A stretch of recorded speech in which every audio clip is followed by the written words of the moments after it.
할렐루야. 하나님의 은혜가 우리 성도님들에게 함께 하시는 줄 믿습니다. 자, 오늘 본문의 말씀은요, 하나님께서 이스라엘 백성들로 하여금 애굽에서 나오게 하시고 그리고 광야 길을 걷게 하신 그 이유를 설명합니다. 근데 그 광야 길을 걷게 하신 그 기간이 무려 40년 동안이나 됩니다. 40년 동안을 광야 길을 걷게 했어요. 신명기 1장 2절에 보면 호렙산에서 세일산을 지나 가데스 바네까지 10하루길이더라 그랬어요. 그러니까 홍해에서 호렙산까지 약 240km를 걷는데 걸린 그 열흘을 여기에 더하더라도 약 3주 정도면 가나안에 당도할 수 있는 거리예요. 그러니까 부지런한 사람이 애굽에서 출발해서 가나안까지 가는 거리가 약 3주 정도면 갈 수 있는 거리예요. 그런데 많은 인원이고 작년만 60만 명이고 그 다음에 수백만 되는 인원이 나와서 3주 동안에 가기에는 사실 어렵지요. 그리고 중간에 가다가 시내산에서 율법도 받기도 하고 성막을 또 세워 만들기도 하고 또 거기 머물기도 하고 이런 모든 시간을 다 통해서 보더라도 1년이면 갈 수 있는 거리라. 1년이면 충분히 갈 수 있는 그 거리를 하나님께서 이스라엘 백성을 40년을 돌리게 했어요. 광야 생활을. 그러면 하나님이 왜 40년을 광야로 돌게 하셨느냐? 먼저 이 40년이라는 것은 이스라엘 백성이 민수기 15, 13장, 14장에 보면은 하나님이 이제 가나안 땅을 예비하시고 그 가나안 땅에 들어가기 위해서 12명의 정탐꾼을 보냅니다. 12명의 정탐꾼이 12명이라는 각 지파에서 대표로 선출된 자들이에요. 지파의 대표자들이 가나안에 들어가서 머문 시간이, 정탐한 시간이 40일입니다. 40일 동안 가나안을 잘 정탐을 하고 돌아와서 이제 모세와 백성들 앞에 보고를 하는데, 여러분 알다시피 그 중에 10명의 정탐꾼은 들어가서 우리가 40일을 살펴봤더니 그것은 아낙 자손들이 살고 있는데 아주 키가 엄청 크고 우리는 메뚜기와 같습니다. 우리가 글로 들어갔다가는 그들이 우리를 메뚜기 취급할 겁니다. 그러니 그 땅에 들어간다는 건 도저히 불가능할 것 같습니다. 그런데 여호수아 갈렙만이 무슨 소리입니까? 그것은 하나님이 우리에게 허락하신 땅입니다. 그리고 그들은 우리의 밥입니다. 들어갈 수 있습니다. 그런데 여러분 12명 중에 10명하고 2명 거기 많은 백성들이 누구의 말을 들었느냐? 10명의 말을 듣죠. 여러분은 누구 말을 듣겠습니까? 12명이 똑같이 와가지고 보고를 하는데 10명이 그런 보고를 하고 2명이 또 다른 보고를 한다면 다수결이 원칙입니까? 우리들도 그 10명에 혹해서 그 말을 들을 수가 있겠죠. 아니나 다를까 이스라엘 민족들이 10명의 이 보고를 듣고 큰일 났다. 우리를 이 광야에서 이곳에서 죽이려고 우리를 여기까지 데리고 왔느냐 하면서 원망하기 시작합니다. 그를 지켜보고 있던 하나님이 인내하셨던 그 하나님이 진노하셨어요. 그리고 그들을 심판하신 내용이 40년입니다. 그래? 그러면 너희가 40일을 그곳에 있었으니 40일 하루 그 다음에 10명을 해서 40일을 더해서 그래 40년이다. 40년. 40년을 광야를 그 자리에서 돌이키게 하시고 40년 광야 생활을 하게 하셨어요. 40년 동안 기나긴 세월 물도 없고 농사도 지을 수 없는 황량한 광야에 하나님이 보내셨어요. 그러면서 하나님이 주신 말씀, 오늘 본문 말씀이죠. 내가 너희를 40년 동안 광야 길을 걷게 한 것, 이는 40년을 걷게 한 이것을 너희가 기억하라. 이는 하면서 너를 낮추시고 너를 시험하사 내 마음이 어떠한지 그 명령을 지키는지 지키지 않는지 알게 하려 하심이니라. 그 다음에 너를 낮추시고 너를 줄이기도 하시고 너도 알지 못하고 내 조상들도 알지 못하는 만나를 내게 먹이신 것은 사람이 떡으로만 사는 것이 아니요 여호와의 입에서 나오는 말씀으로 살게 하는 것이다. 여러분, 우리가 이미 성경을 우리가 출애굽을 다 알고 있어요. 이스라엘 자손이 1년 남짓한 기간만 광야 생활을 하고, 원래 하나님의 계획은 가나안에 다 들어가는 계획이었어요. 그런데 말씀드린 대로 이스라엘 백성의 불순종의 대가가 40년 광야 생활을 하게 됐어요. 그런데 40년 광야 생활에 하나님의 징계 가운데서도 이스라엘 백성은 하나님의 자상한 보살핌을 받게 됩니다. 그렇죠? 이스라엘 자손은 모세를 향해서 우리를 이 광야에서 굶고 목말라서 죽게 하려고 우리를 여기까지 이끌어왔느냐, 그렇게 원망했지만 하나님은 그들의 완약한 그 마음, 백성을 심판하지 아니하시고 오히려 낮에는 구름기둥으로 밤에는 불기둥으로 그들을 보호해 주셨어요. 농사도 짓지 못하는 광야에서 매일 만나를 내려 먹이셨어요. 길쌈을 하지 않았는데도 옷이 헤어지지 않게 해주셨어요. 물을 구할 수 없는 광야였지만 반석에서 물을 내어 마시게 하셨어요. 그래서 40년 동안에 어느 한 사람이라도 목말라 죽었거나 아니면은 배고파 죽었거나 그런 사람들은 발견할 수가 없었어요. 광야 생활은 불순종의 대가로 하나님 앞에 하나님이 주어진 징계의 시간이었지만, 하나님은 이스라엘 백성에게 약속하신 그 복을 내릴 그 그릇을 준비시키는 그런 기간으로 40년을 삼으셨다라는 거예요. 아브라함과 이삭과 야곱에게 젖과 꿀이 흐르는 땅으로 내가 너에게 주겠다라고 약속했던 그 언약의 말씀을 이루기 위해서 하나님은 애굽 땅에서 출애굽을 했지만 아직은 이 백성이 이 그릇을 받을 만한 준비가 되어 있지 않았다라는 거예요. 여러분, 하늘에서 아무리 비를 내려도 비를 받을 만한, 담아 놓을 만한 그릇이 없다면 그 비를 담을 수 없잖아요. 땅에 다 쏟아져 없어버리고 말잖아요. 하나님이 때로 우리에게 복을 주시기는 원하지만 여러분 한 사람 한 사람이 복받을 준비, 그릇이 되어 있지 못하면 하나님이 주시는 복을 결코 받지 못한다라는 거예요. 준비가 되어 있지 않는데 하나님이 복을 주시면 주체하지 못하고 탈인하고 만다라는 거예요. 어느 나라나 복권당첨으로 일확천금을 받은 그런 사람들이 잘 되었다라기보다는 불행하게 되었다라고 하는 그런 사례가 더 넘친다라는 거예요. 왜냐? 하루아침에 많은 돈을 얻고 보니까 그 돈을 관리할 자신, 그 자질을 스스로 갖추지 못했기 때문에 허랑방탕한 생활로 인생을 망치는 경우가 허다하다라는 거예요. 그래서 하나님은 우리에게 주시는 복도 우리가 받아 누리려면은 연단을 통해서 그 자질을 갖추어 놓아야 된다라는 거예요.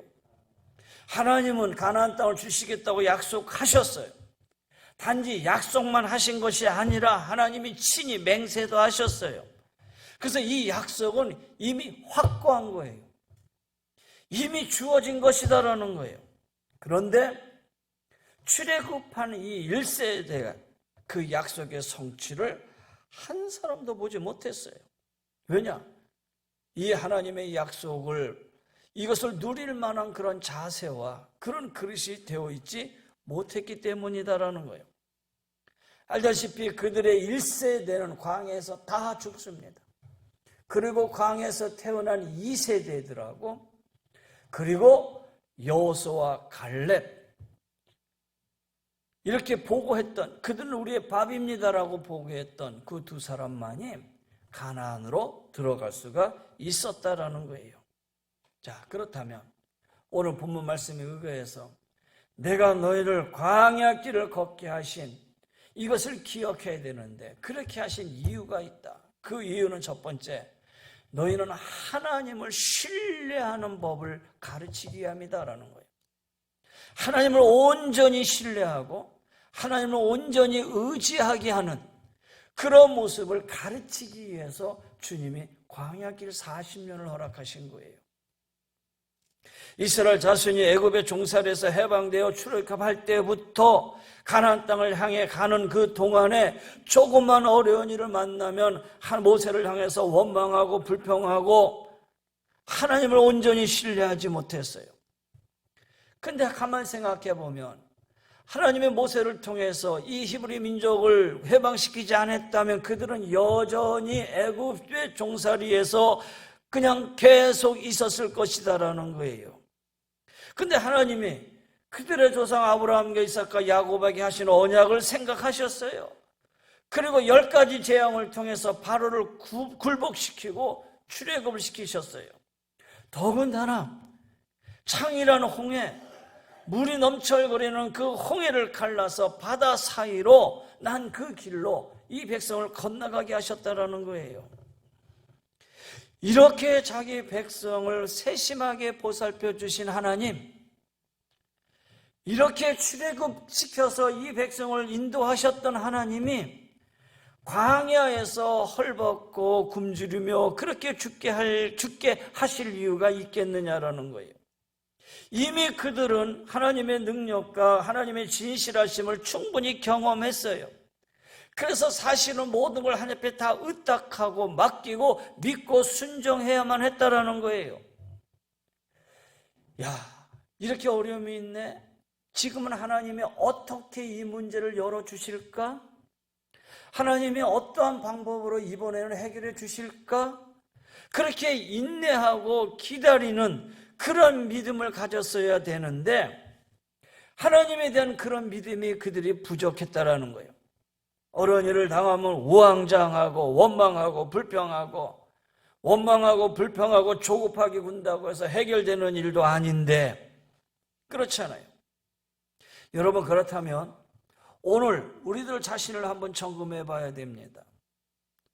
오늘 우리는 어려움을 만났을 때에 정말 믿음으로 하나님을 의지하고 해결하려고 하는지, 아니면 하필이면 하나님 왜 나에게 이런 일을 생기는 것입니까? 아니, 많은 사람 중에서 왜 나입니까? 이렇게 원망 불평하면서 하나님을 의심하지 않는지, 오늘 한국교회에 닥친 3년간의 이 광야 생활, 여기서 우리가 똑바로 바로 정신 차리지 않으면 하나님은 여기서 다시 돌려서 다시 광야로 보낼지도 모른다고 하는 그런 위급한 상황에 우리가 놓여 있다고 생각하지 않습니까? 저는 어제 하루 종일 마음이 그렇게 편하지가 않더라고요. 아니, 우리가 이 나라가 남과 북으로 갈려져 있어서 가지도 오지도 못하고 있는 그런 모습 속에서 안타까움을 가지고 있는 것도 벌써 한 세기가 지나가고 있는 그런 상황인데, 여전히 이 안에서 좌우의 이념, 사상, 정치 이런 걸 가지고 또 나누어서 한쪽에서는 태극기를 흔들고 한쪽에서는 촛불을 들고 광야문에 수많은 백성들이 나와서 그런 모습을 보면서 우리가 똑같이 또 그런 일을 해야 되느냐? 우리가 다시 정신 차려야 되지 않느냐? 왜 조금 기다려주지 못하느냐? 아니, 인내도 할 줄 알아야 되지 않느냐? 그리고 정신 차려서 바르게 정치해야 되지 않느냐? 뭐 이런 마음을 좀 가져야 되지 않겠는가? 아니, 지금 나와서 똑같이 그 일을 되풀이한다고 해서 우리 민족에게, 우리에게 주어지는 그런 일은 과연 무엇이었겠는가? 또다시 하나님이 이 민족을 광야 길로 걷게 하시진 않겠는가? 여러분 어떻게 생각하십니까? 기왕에 우리가 광야 생활을 할 수 없다고 생각한다면 그렇구나. 지난 시간을 통해서 하나님이 우리를 연단시켜서 우리가 하나님의 뜻을 깨닫고 하나님의 순종을 배우는 그런 기회로 삼아야 되는데, 그리고 하나님이 이렇게 어려움을 주신 것도 우리가 하나님 앞에 바로 서라고 하는 하나님의 사인이었구나. 하나님, 이제 우리가 바로 서서 하나님을 바라보고 의지하며 가겠습니다. 그런 신앙의 고백을 하고 나가야 되는데, 다시 말해서 하나님을 신뢰하는 단계에 이르러야 되는데, 여전히 자기의 생각들, 여전히 자기 스스로가 옳다고 원망하고 불평하고 불만하고, 여러분, 이거는 다시 하나님의 우리를 낮추기 위해서, 겸손하기 위해서 광야로 다시 돌이키게 할 수 있는 그런 일이 될 수도 있다는 사실을 우리가 기억하셔야 된다는 거예요. 여러분, 전쟁터에서 군인이 지나가는데 어린아이가 웅웅 하고 우는 소리를 들려서 가봤더니 한 여인이 죽어 있는데 그 죽은 여인의 품 안에서 어린아이가 울고 있더라. 그 엄마는 자기가 죽어가는 가운데서도 그 아이를 품에 안고 그 아이를 살리려고 자신은 죽고 온기가 사라지는 그 가슴의 품 안에서도 그 아이를 품고 그 아이를 살리려고 했던 그 어머니의 모성에 군인이 지나가다 그걸 발견하고 데리고 가고, 그런 일들 우리가 전쟁사에서 흔히 볼 수 있었던 것이잖아요. 여러분, 전쟁 가운데서도 모성애는 자기 자식을 살리려고 했단 말이에요. 어머니의 모성애도 이렇게 진실하다면, 이렇게 신실하다면, 여러분, 신실하신 하나님, 하나님의 신실하심이야 더할 나위가 없잖아요. 하나님의 신실하심에 비하면 인간의 신실함은 아무것도 아니잖아요. 아무리 선량한 부모라도 하나님께 비하면 악한 죄에 불과할 뿐이에요. 그래서 예수님 말씀하시죠. 너희가 악할지라도 자식에게 좋은 것을 줄 줄 알거든 하물며 너희 천부께서 구하는 자에게 좋은 것을 주시지 아니하시겠느냐. 민수기 23장에 하나님의 신실하심, 하나님은 인생이 시건하지 아니하시고 인자가 후회가 없으시고 그가 말씀 바를 행치 않으시며 하신 말씀을 실행하지 않으시랴. 실행하신다는 거잖아요. 바울은 로마서 8장에 자기 아들을 아끼지 아니하시고 우리 모든 사람을 위하여 내어주시니가 어찌 그 아들과 함께 모든 것을 우리에게 은사로 주시지 아니하시겠느냐. 여러분, 하나님은 신실하신 분이시에요. 우리가 하나님을 믿는다면 어떤 위급한 상황에서도 하나님을 온전히 신뢰하고 의뢰할 수 있는 믿음을 가지셔야 된다는 거예요.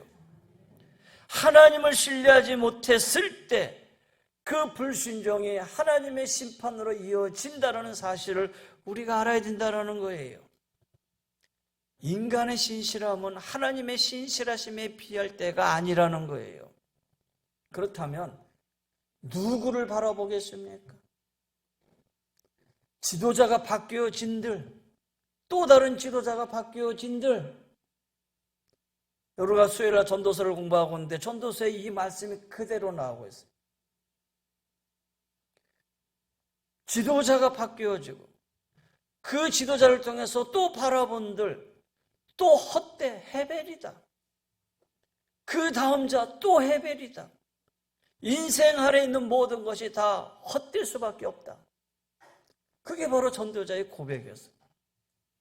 그럼 우리는 신실하신 하나님을 바라볼 수 있는 그런 마음을 가지셔야 되지 않겠습니까? 하나님이 하나님을 의뢰하는 이 신실한 하나님을 의지하는 그 법을 가르치게 하기 위해서 하나님이 돌이키셨던 거예요. 또 보세요. 이 말씀을 통해서 하나님은 온전한 순종을 가르치기 위함이다. 여러분, 말씀과 순종이 나눠졌다고 생각하지 마세요. 아니, 믿음과 순종이 별개일 거라고 생각하지 마세요. 손바닥과 손등이 같은 것이잖아요. 함께 하잖아요.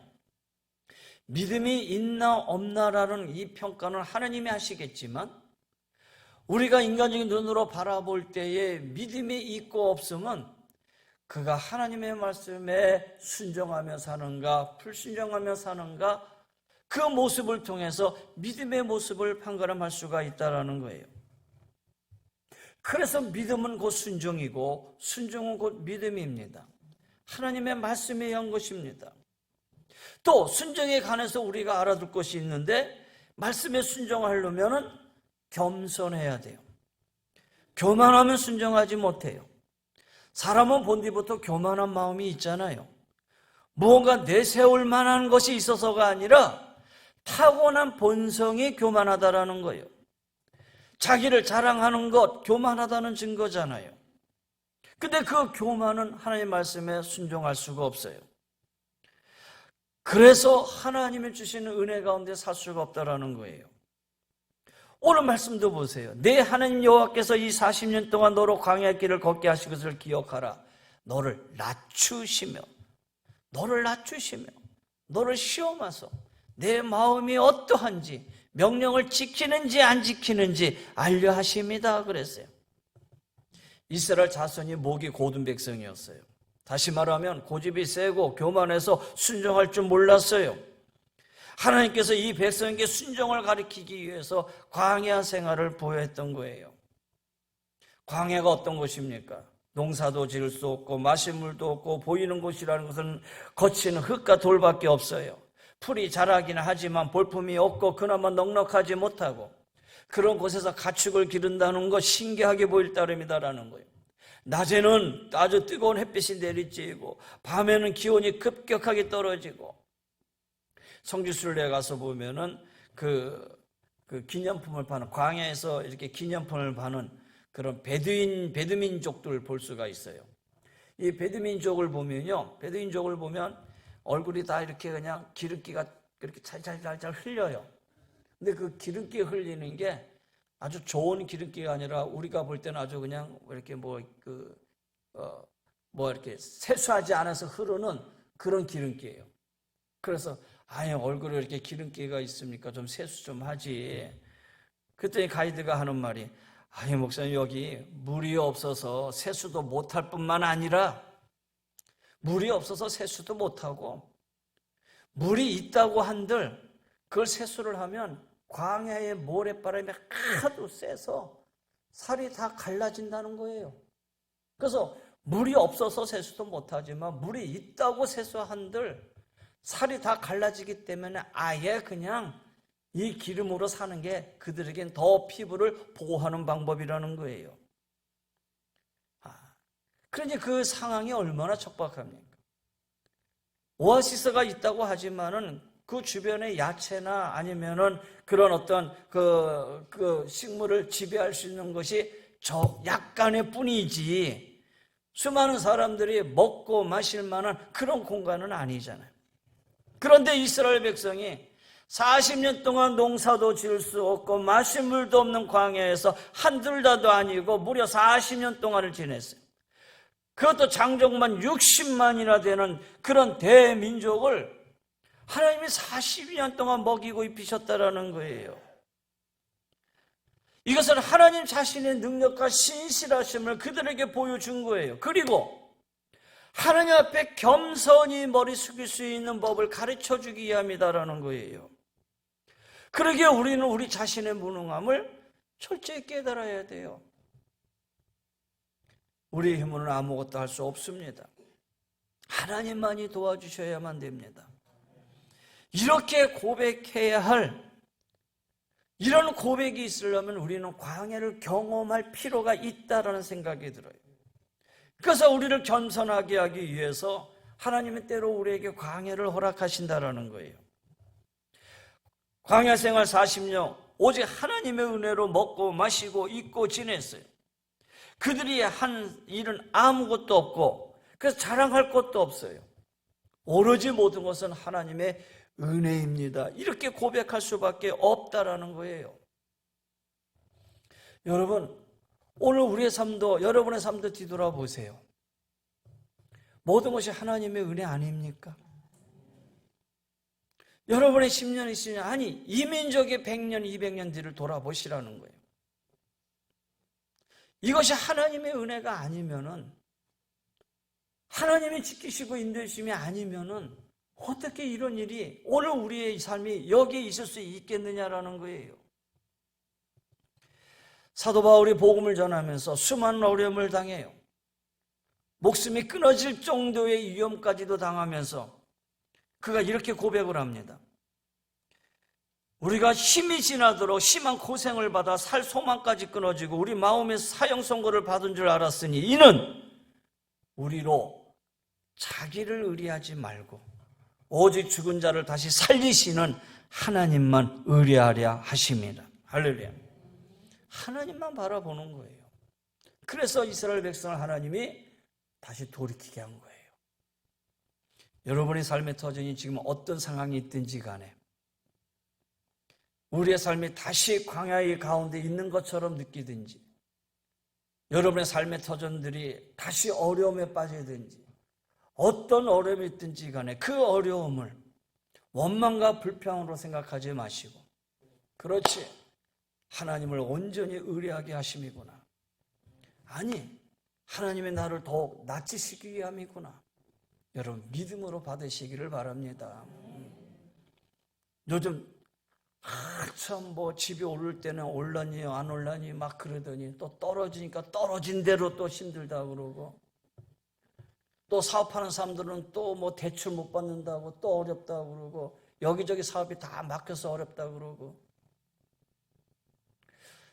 왠지 목사의 귀에는 잘 된다는 말을 들어본 적이 없는 것 같아요.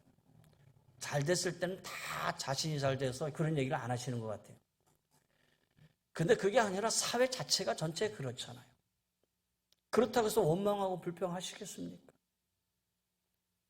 사회 전체를 볼 게 아니라 여러분 개인 하나하나, 여러분의 삶의 터전 하나하나를 볼 때마다 안 열려지고 풀어지지 않을 때는 하느님 앞에 무릎 꿇으셔야 된다는 거예요.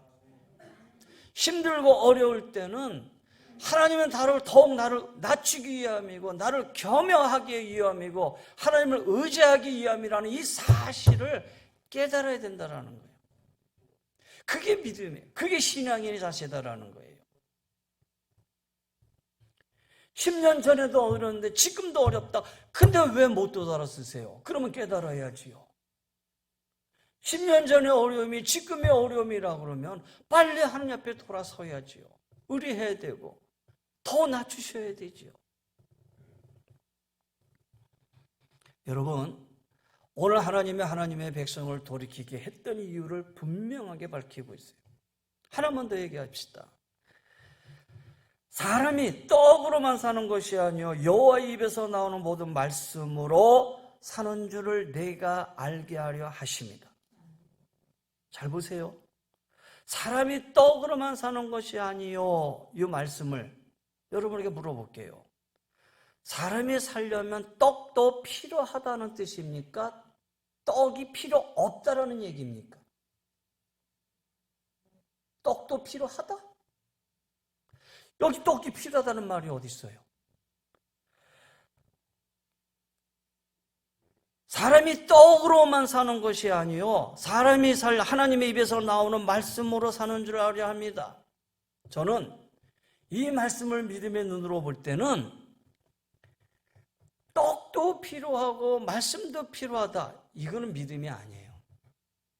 안 그렇습니까? 흔히 우리가 생각할 때 하나님 떡도 있어야 되고요, 그리고 믿음도 있어야 되죠. 그럼 여러분 마음은 믿음으로 말씀으로 가겠습니까? 떡으로 가겠습니까? 저는 이 말씀은 하나님, 우리가 이 사람이 살려면 떡도 필요하다라는 뜻이 아니라 떡이 없어도 살 수 있다. 떡이 없어도 살 수 있다. 왜? 그 말씀을 실제 보여준 말씀이 바로 이 가나안의 40년, 광야 40년 동안 하나님이 이스라엘 백성에게 행하셨던 모습이잖아요. 40년 동안 이스라엘 자신이 밀이나 보리와 이런 곡식을 같이 섞어 먹어 산 게 아니에요. 만나도 주시고 때로는 밀도 자기들이 농사를 져서 밀과 보리도 먹고, 없을 때는 하나님이 만나도 주신 것도 아니라 밀과 보리는 아예 없어. 하나님이 뭐만 주셨어요? 만나만 주셨어. 이거는 우리들이 만들어서 생산해서 할 수 있는 것이 아니야. 이건 하나님이 주신 것이다라는 거예요.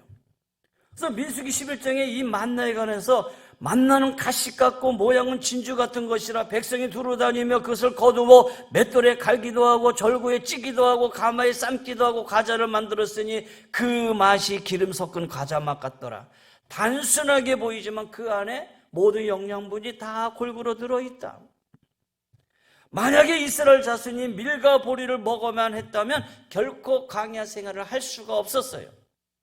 300만이나 달하는 큰 민족이 먹을 양식을 어디에서 구할 수가 없었기 때문이라는 거예요. 그래서 땅에서 나는 양식이 없으면 살 수 없는 줄로 우리가 생각을 하잖아. 그래서 뭘 먹을까, 무엇을 입을까, 무엇을 마실까, 이것이 우리의 생각이잖아요. 그런데 주님 말씀하시잖아요. 무엇을 먹을까, 입을까, 마실까 생각하지 말라라고 얘기하잖아요. 먹을까, 입을까 생각하는 거, 이것도 필요하다, 그게 아니라는 거잖아요. 염려하지 말라. 너희 천부께서 저 광야의 들풀 하나, 하늘에 나르는 참새 한 마리도 기르신다면 하면 너에게 더 좋은 곳으로 주시지 아니하시겠느냐? 이게 하나님의 응답이었잖아요. 그게 말씀이잖아요. 그래서 우리는 때로는 이러한 인간적인 문제 때문에 하나님 섬기는 일이 등한시되는 적이 있다라는 거예요. 그래서 안 된다라는 것이죠. 한 가지만 얘기하고 마치죠. 사랍다 가부의 이야기. 여러분 잘 아시지 않습니까? 엘리야 선지자가 하나님 지시를 받아서 이웃나라의 시돈에 사랍다 마을로 갔는데 아는 사람이 아무도 없었어요. 그런데 웬 여인이 나뭇가지를 줍고 있는 것을 봤어요. 여인을 향해서 물 한 그릇 갖다 줄 수 있겠느냐?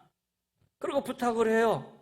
그래서 여인이 물을 가지러 가는데 엘리야가 다시 불러서 얘기합니다. 기왕이면 떡도 한 조각 가져다 달라. 그랬더니 그 여인이 얘기합니다. 당신이 여호와의 사심을 가리켜 맹세하는데 나는 떡도 없고 아무것도 없습니다. 다만 이 통에 밀가루 한 움큼과 기름 한 방울, 몇 방울 뿐입니다. 그래서 이 나뭇가지를 가져다가 땔감을 만들어서 밀가루와 이 남은 기름을 탁탁 털어서 마지막으로 내 아들과 이것을 양식을 먹고 이제는 없어서 굶어 죽을 판입니다. 얼마나 가련합니까? 얼마나 처량하냐라는 거예요. 그런데 엘리야가 얘기합니다. 참 모질게 얘기하지요. 두려워 말고 가서 내 말대로 해라. 근데 참 신기하게도 이 여인이 순종을 하지요. 순종을 합니다. 그리고 가서 밀가루, 기름 가져다가 자기와 아들과 자기가 먹을 것을 그거를 엘리야에게 갖다 바쳐요. 엘리야가 얘기합니다.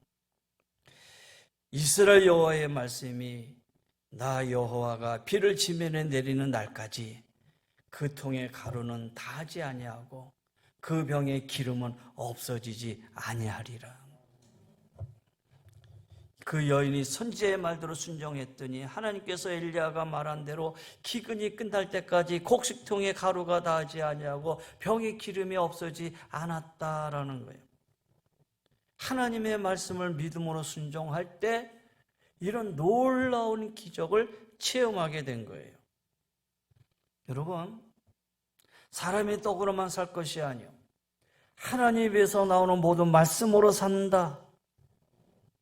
이 말씀이 이제 예수 그리스도 이 땅에 오시고 나서는 우리의 삶 속에 영원한 양식이 되시는 분이 누구냐? 바로 예수님이시다라는 거예요. 예수님이시다. 여러분, 우리가 주님을 믿고 산다면 주님이 우리에게 모든 것으로 함께해 주십니다. 영생의 선물과 더불어 그 이전에 주셨던 하나님의 놀라운 일들을 하나님이 하나하나 이끌어 주십니다. 성경에 많은 말씀이 있지만 그 말씀 속에서 내 삶을 붙들고 나에게 큰 위로가 되어지는 말씀인 저에게는 몇 가지가 있어요. 그 중에 하나가 시편 37편 25절입니다. 내가 어려서부터 늙기까지 의인이 버림을 당하거나 그 자손이 걸식함을 보지 못하였도다. 이 말씀이에요. 그렇지. 의인의 자손의 걸식함을 보지 못한다. 하나님은 하나님의 백성과 더불어 그 자녀들, 그 자손들까지 하나님은 지키시고 보호해 주시고 인도해 주신다라는 거예요. 우리가 진실하게 하나님을 섬길 때 하나님은 우리의 영적 생활뿐만이 아니라 육신의 삶에도 하나님의 은혜를 내려주신다라는 거예요.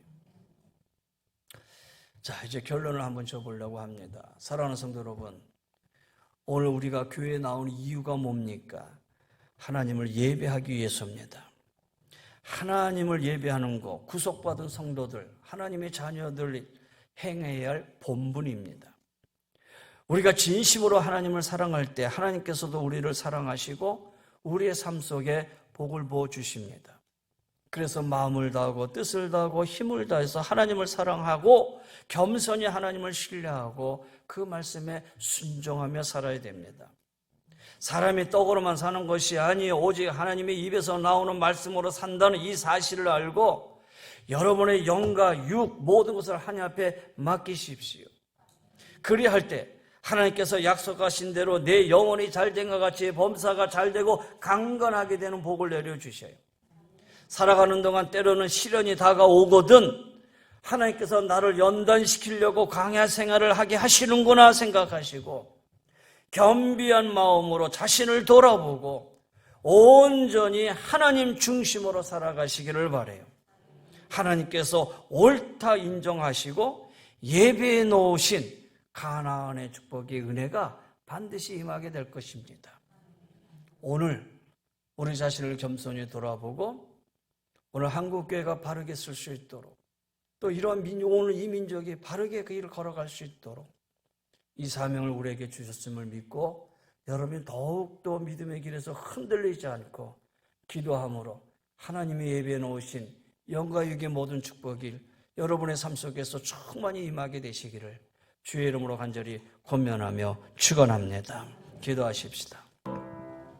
이제는 우리 주 예수 그리스도의 은혜와 우리 하나님의 그 무한하신 사랑하심과 성령의 감화 감동 별로 인도 충만하여 주심이 주님을 의뢰하고 주의 말씀에 순종하고 더 겸손히 주님 바라보며 나가기를 원하는 우리 사랑하는 귀한 성도님들의 가정 위에 삶의 터전 위에 영육의 강건함 위에 주님 옆에 머리 숙여 예배한 우리 모두 위에 이 나라 이 민족 위에 한국교회 위에 주의 은혜가 영원히 항상 함께하여 주시기를 간절히 축원하옵나이다.